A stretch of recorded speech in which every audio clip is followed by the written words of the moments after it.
कानपुर हिंसा के पीछे छिपा है बेकनगंज और चमनगंज का राज। अरबों की शत्रु संपत्ति पर नेताओं, संगठनों और दलालों का कब्जा। कुल 89 शत्रु संपत्तियों पर कर लिया गया है कब्जा। यहां पनप रहा है D2 गैंग को सींच रहा है मुख्तार बाबा। चेहरा है जफर हयात हाशमी। पुलिस ने ढूंढ निकाला हाशमी का PFI कनेक्शन। कानपुर के बेकनगंज, जहानगंज, चमनगंज जैसे इलाकों में 124 मंदिरों और उनकी खाली ज़मीन पर कब्जा कर लिया गया है। उन मंदिरों से मूर्तियां गायब कर दी गई हैं। कहीं मंदिर की ज़मीन पर खुल गई है बाबा बिरयानी, तो कहीं खड़ी हो गई हैं विशाल अट्टालिकाएं। मेयर के दौरे के बाद अवैध कब्जाधारियों को खाली करने का दिया गया था नोटिस। 7 दिन का मिला था समय। 3 जून को ही कब्जाधारियों को देना था जवाब। नमस्कार, आज़ाद सिपाही के विशेष में आपका स्वागत है। मैं हूं राकेश सिंह। क्या आज़ाद भारत में आप इस बात की कल्पना भी कर सकते हैं कि कानपुर के बेकनगंज और चमनगंज के इलाके में जिन शत्रु संपत्तियों पर सरकार का कब्जा होना चाहिए था, उन पर वहां नेताओं तथा कथित सामाजिक संगठनों और दलालों का कब्जा हो गया है। सैकड़ों एकड़ में फैली 89 शत्रु संपत्तियों पर अरबों का कारोबार फल फूल रहा है। किसी क्षेत्र विशेष के इलाकों में स्थापित 100 से अधिक मंदिरों पर किसी दूसरे धर्म के लोगों का कब्जा हो जाए। आस्था के प्रतीक उन मंदिरों से हिंदुओं के आराध्य देव की प्रतिमाएं गायब कर दी जाएं और उन मंदिरों में बिरयानी बेची जाने लगे। कुछ मंदिरों के अस्तित्व को बिगाड़कर कचरा फेंकने की जगह बना दी जाए। मंदिरों की मूर्तियां गायब कर गोडाउन और अन्य दुकानें खोल दी जाएं। जी ये सच है, और ये सच कानपुर की मेयर ने अपने आंखों से देखा है। आपको जानकर ये हैरानी होगी कि कानपुर के बेकनगंज से लेकर चमनगंज और जहानगंज इलाकों में 124 मंदिरों पर अवैध रूप से कब्जा कर बिरयानी की दुकानें सजाई जा रही हैं। वहां प्राचीन मंदिरों को ध्वस्त कर कचरा फेंका जा रहा है। कानपुर के मेयर प्रमिला पांडे इस विषय को लेकर काफ़ी दिनों से मुखर रही हैं। 1 साल पहले भी मेयर ने इस विषय को ज़ोर शोर से उठाया था। उन्होंने अभियान छेड़ दिया है कि वो इन 124 मंदिरों को अवैध कब्जाधारियों से मुक्त करवाएंगी। अभी हाल ही में 28 मई 2022 को मेयर ने 7 मंदिरों का दौरा किया। कई मंदिरों की हालत देख मेयर प्रमिला पांडे की आंखों में आंसू आ गए। वहां उन्होंने अपनी आंखों से देखा कि किस तरह से मुसलमानों ने मंदिर पर अवैध कब्जा कर रखा है। उन मंदिरों से भी मूर्तियां गायब थीं और तो और वहां बिरयानी की दुकानें खोल दी गई हैं। मेयर के इस खुलासे के बाद कब्जेदारों की बेचैनी बढ़ गई और वो गुस्से के रूप में सामने आई। शुक्रवार को बेकनगंज में हुई हिंसक वारदात के पीछे ये भी एक कारण है, क्योंकि मेयर ने अवैध कब्जाधारियों को नोटिस जारी कर 7 दिनों के अंदर जवाब मांगा था। बेकनगंज, चमनगंज, जहानगंज और कानपुर के अन्य मुस्लिम बहुल इलाकों का ये सच तब सामने आया जब मेयर प्रमिला पांडे ने अपनी टीम के साथ वहां दौरा किया। कुछ मंदिरों की दुर्दशा देखकर उनकी आंखें फटी की फटी रह गईं। कभी उन आंखों से आंसू छलकने लगे तो कभी वे आंखें गुस्से से लाल हो गईं। एक कब्जाधारी दुकानदार को तो उन्होंने यहाँ तक कहा कि अगर तुम्हारी मस्जिद की जगह पर कोई मंदिर बना दे तो तुम्हें कैसा लगेगा। वो दुकानदार चुप था, कुछ बोलने लायक नहीं था। शायद उसकी आंखों में शर्म तो थी, लेकिन लालच उसके ज़मीर पर हावी थी। लालच अवैध कब्जा का। मेयर ने मंदिरों पर कब्जा करने वाले मुसलमानों को साफ शब्दों में चेतावनी दी कि अब बहुत हो गया, आप लोग इन मंदिरों को खाली कर दीजिए। मेयर बाबा बिरयानी और चांद बिरयानी की दुकान पर भी पहुंची। यहां पर महापौर ने साफ कर दिया कि ये पहले प्राचीन मंदिर था जिस पर कब्जा करके बिरयानी की दुकान चलाई जा रही है। बाबा बिरयानी रामचांद के मंदिर पर अवैध कब्जा करके बना है। रामचांद के मंदिर के बाहर 18 दुकानें हुआ करती थीं, उसे भी बाबा बिरयानी वालों ने कब्जा कर लिया। खास बात यह है कि अब ये मामला कथित तौर पर शत्रु संपत्ति से भी जुड़ा हुआ दिख रहा है, जिसमें प्रशासन ने जवाब देने के लिए बाबा बिरयानी वाले को नोटिस भेजा है। सच कहा जाए तो मेयर के दौरे के क्रम में बाहर निकले इस सच से कब्जाधारी तिलमिला गए और उन्होंने अपना आपा खो दिया। उनकी इस तिलमिलाहट का पता जब पीएफआई और देश विरोधी ताकतों को हुई तो उन्होंने बेकनगंज में पैठ बनाने का ये सुनहरा मौका मिल गया। एक साजिश के तहत ये देश विरोधी ताकतें वहां कैंप कर गईं। उन तमाम लोगों को भड़काना शुरू कर दिया जिन लोगों ने मंदिरों पर कब्जा कर अपना व्यवसाय खड़ा किया है। उन्हें समझाया गया कि अगर आप लोगों ने अपनी संगठित शक्ति का इजहार नहीं किया तो कल की तारीख में कोई भी आ जाएगा और इन जगहों पर कब्जा कर लेगा।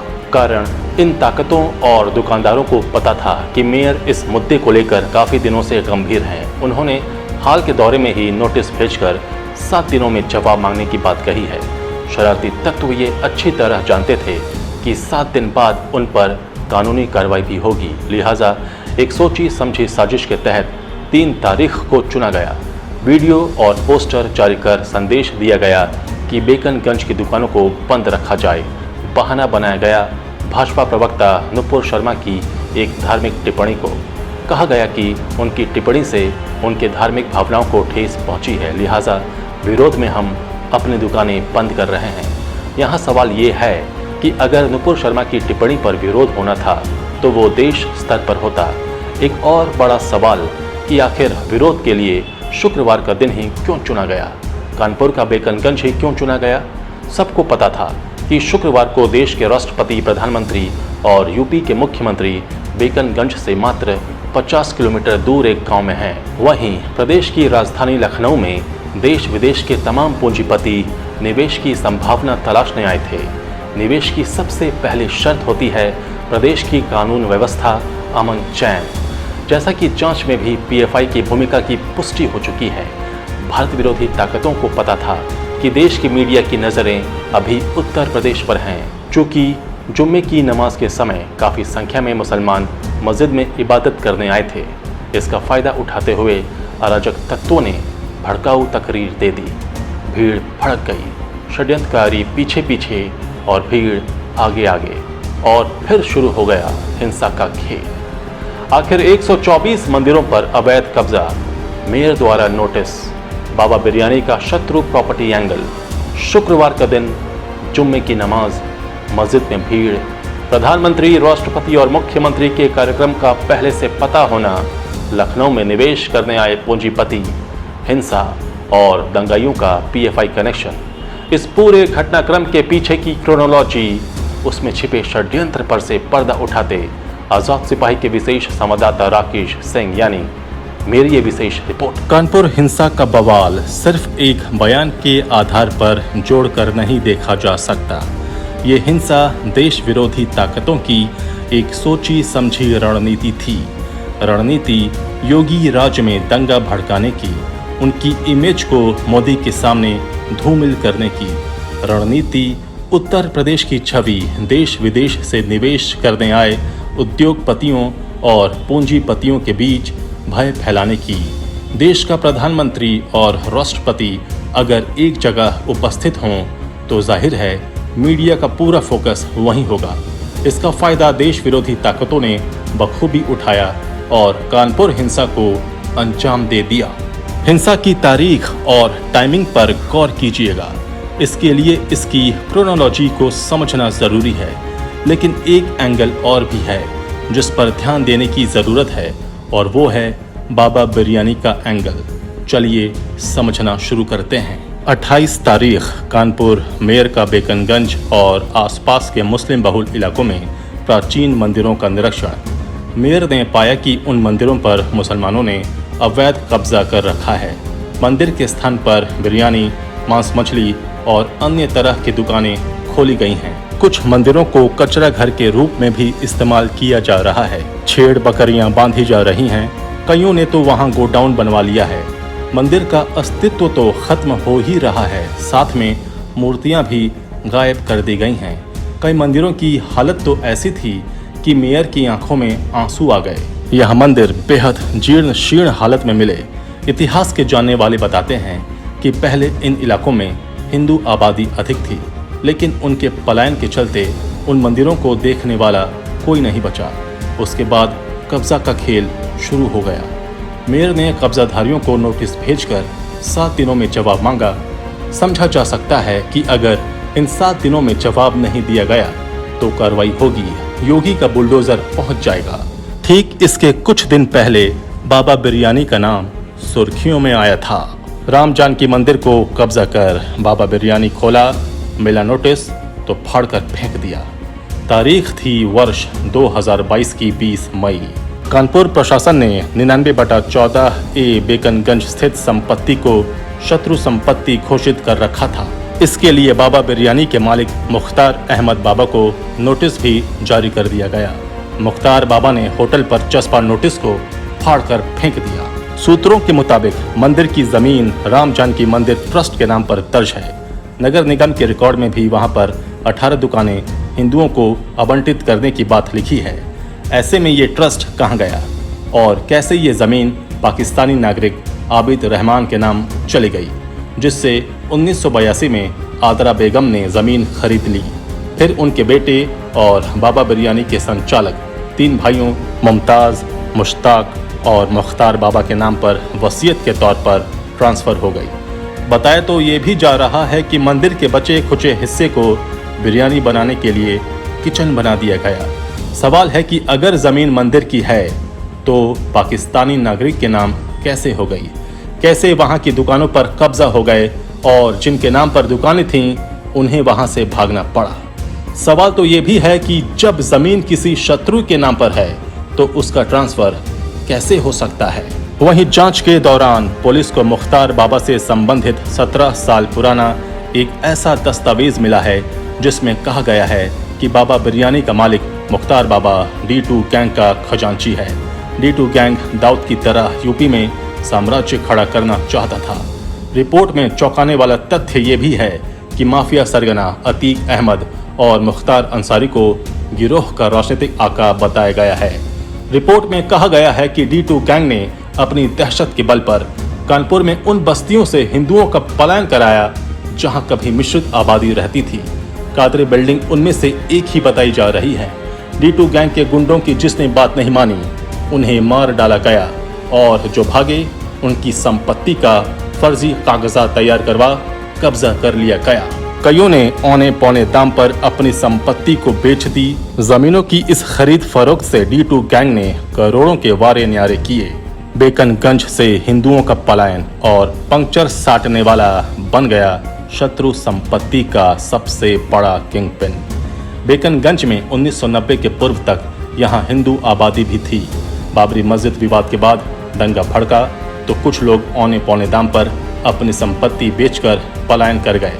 क्योंकि मंदिर की संपत्ति को बेचा नहीं जा सकता था, लिहाजा उस पर कब्जा कर लिया गया। शत्रु संपत्ति की खोजबीन करते हुए 17 नवंबर 2021 को एसडीएम ने जो रिपोर्ट तैयार की थी उसके मुताबिक राम जानकी मंदिर ट्रस्ट का चौकीदार इशहाक बाबा था। वो मंदिर परिसर की देखभाल करता था। मंदिर के चबूतरे पर ही इशहाक का बेटा मुख्तार बाबा पंक्चर जोड़ने का काम करता था। मुख्तार ने संपत्ति छोड़कर जाने वालों का फायदा उठाया और पाक नागरिक के नाम से संपत्ति अपने नाम करा ली। दुकानों में नाम मात्र के जो कब्जेदार बचे थे उनसे डरा धमकाकर संपत्ति खाली करा ली और मंदिर की जमीन पर बाबा बिरयानी रेस्टोरेंट बना डाला। कैसे नेताओं, दलालों और गुंडों के दम पर शत्रु संपत्ति को कब्जा कर अट्टालिकाएं बना ली गईं। पहले जानिए क्या है शत्रु संपत्ति। ऐसे लोग जो देश के विभाजन के समय या फिर 1962, 1965 और 1971 के युद्धों के बाद चीन या पाकिस्तान जाकर बस गए और उन्होंने वहां की नागरिकता ले ली हो। भारत के रक्षा अधिनियम 1962 के तहत सरकार उनकी संपत्ति को जब्त कर सकती है और ऐसी संपत्ति के लिए अभिरक्षक या संरक्षक कस्टोडियन नियुक्त कर सकती है। अतः देश छोड़कर जाने वाले ऐसे लोगों की भारत में मौजूद संपत्ति शत्रु संपत्ति कहलाती है। देखा जाए तो कानपुर के जिन मोहल्लों से सबसे ज़्यादा लोग पाकिस्तान गए वो मुस्लिम मोहल्ला था। जो लोग गए वे मुसलमान थे। कानपुर में शत्रु संपत्ति का कारोबार अरबों में है। इसका नेक्सस काफ़ी बड़ा है। कानूनन इन संपत्तियों पर कब्जा सरकार का होना चाहिए। उत्तर प्रदेश में पूर्व की सरकारें, वो चाहे कांग्रेस की सरकार रही हो, सपा की सरकार हो या बसपा की, ये सभी राजनीतिक दल तुष्टीकरण के पोषक रहे हैं। उनके कार्यकाल के दौरान शत्रु संपत्ति पर बड़ी बड़ी इमारतें खड़ी कर ली गईं। कानपुर में करीब 89 शत्रु प्रॉपर्टी है। अब यहाँ पर बड़ी बड़ी अट्टालिकाएं बन गई हैं। कहीं मदरसे भी बन गए हैं, कहीं मस्जिदों का भी निर्माण करा दिया गया। जब योगी सरकार को इसकी जानकारी मिली और पता चला कि यही वो नेक्सस है जो युवाओं को भड़काता है, हिंसा करवाता है, तब उन्होंने एक एक्शन प्लान बनाया जिससे इन शत्रु संपत्तियों को सरकार अपने कब्जे में लेगी। इसी मामले में सबसे बड़ा नाम जो उभर कर सामने आया वो बाबा बिरयानी का है, जो बेकनगंज में प्लॉट नंबर 99/14A पर स्थित है। इसका मालिक है मुख्तार बाबा। योगी सरकार ने मुख्तार बाबा के ऊपर 2 महीने पहले ही कार्रवाई शुरू कर दी है। उसकी उस संपत्ति के असल कागजात मांगे जा रहे हैं, लेकिन मुख्तार बाबा टालमटोल करता आ रहा है। कहा तो यहाँ तक जा रहा है कि 3 जून की हिंसा का कनेक्शन मुख्तार बाबा से भी है। जांच का रुख भी उस एंगल से किया जा रहा है। सूचना तो यहाँ तक है कि जिस शत्रु प्रॉपर्टी पर कब्जा कर बिल्डिंगों का निर्माण हुआ है, उसके फ्लैट्स को औने पौने दाम पर अपने ही लोगों को बेच दिया गया है। जानकारी के मुताबिक हिंसा के दिन उन घरों से भी पत्थर से लेकर पेट्रोल बम तक फेंके गए थे। इन अवैध इमारतों के खिलाफ जल्द ही KDA बड़ी कार्रवाई कर सकता है। शत्रु संपत्ति मामले में कई सफेद पोशों के नाम भी उजागर होंगे, क्योंकि बिना राजनीतिक संरक्षण के इस काम को अंजाम देना संभव नहीं है। 5 बड़े राजनेताओं के नाम सामने आ रहे हैं। कानपुर में 3 जून को जुमे की नमाज के बाद परेड, नई सड़क और यतीम खाना समेत कई इलाकों में हुई हिंसा को लेकर पुलिस अब तक 29 लोगों को गिरफ्तार कर चुकी है। इसमें हिंसा का मास्टरमाइंड और MMA जौहर फैंस एसोसिएशन का अध्यक्ष हयात जफर हाशमी समेत 4 लोगों को भारी सुरक्षा व्यवस्था के बीच कोर्ट में पेश किया गया। हयात जफर हाशमी के मोबाइल में कुल 141 व्हाट्सएप ग्रुप मिले हैं। तकरीबन सभी ग्रुपों में बाजारबंदी और बवाल की बातचीत मिली है। हिंसा के दिन का हर पल का अपडेट ग्रुपों में दिया जा रहा है। कोई वीडियो डाल रहा था तो कोई फोटो और मैसेज। बाजारबंदी की हाशमी लगातार ग्रुप पर आह्वान कर रहा था। पुलिस ने इसको साक्ष्य के तौर पर जांच में शामिल किया है। कानपुर हिंसा की कड़ी दर कड़ी अब एक दूसरे से जुड़ती हुई नजर आ रही है। हिंसा के आरोपियों के राजनीतिक संबंध भी सामने आ रहे हैं। राजनीतिक संबंध सामने आने के बाद कानपुर से लेकर लखनऊ तक राजनीतिक गलियारों में हलचल तेज हो गई है। इस लिस्ट में 5वें नंबर पर सपा नेता का नाम भी है। इसके साथ ही आरोप प्रत्यारोप का दौर भी शुरू हो गया है। सूत्रों की माने तो हिंसा भड़काने में 5 बड़े राजनेताओं के नाम सामने आ रहे हैं। कानपुर हिंसा एक गठजोड़ है। गठजोड़ देश विरोधी ताकतों का, जमीन माफियाओं का, संपत्ति पर अवैध रूप से कब्जाधारियों का, सफेद पोश नेताओं का, कानपुर में D2 गैंग को पाल पोस रहा मुख्तार बाबा का, PFI का और गठजोड़ योगी से नफरत करने वालों का, उनकी छवि को नुकसान पहुंचाने वालों का। लेकिन योगी तो योगी हैं। दंगाइयों और उनके आकाओं ने मधुमक्खी के छत्ते में हाथ डाल दिया है, जिनका अब बचकर निकलना मुश्किल है। जांच का कोण बता रहा है कि देश विरोधी ताकतों ने उत्तर प्रदेश की राजधानी में चल रहे इन्वेस्टर्स समिट में भाग लेने आए पूंजीपतियों में एक डर स्थापित करने का माहौल बनाया। कानपुर पहले से ही औद्योगिक नगरी है। उसको उत्तर प्रदेश की आर्थिक राजधानी भी कहा जाता है। अगर कानपुर में देश के प्रधानमंत्री, राष्ट्रपति और मुख्यमंत्री के रहते हिंसा हो जाए तो समझा जा सकता है कि इससे उद्योग लगाने आए पूंजीपतियों में क्या मैसेज गया होगा। लेकिन योगी आदित्यनाथ अब एक्शन में हैं। वे इस कृत्य को हल्के में नहीं लेंगे। योगी आदित्यनाथ ने अपने सबसे भरोसेमंद पुलिस अधिकारी अजय पाल शर्मा को कानपुर भेज दिया है। अजय पाल शर्मा वो अधिकारी हैं जिनके नाम से गुंडे या तो अपना इलाका बदल लेते हैं या गुंडई भूल जाते हैं। NSA, गैंगस्टर एक्ट, संपत्ति जब्त, ध्वस्त, वसूली तो एक उपाय है। अगर उत्तर प्रदेश के विकास में बाधकों की गाड़ी भी पलटेगी तो कोई आश्चर्य की बात नहीं होनी चाहिए।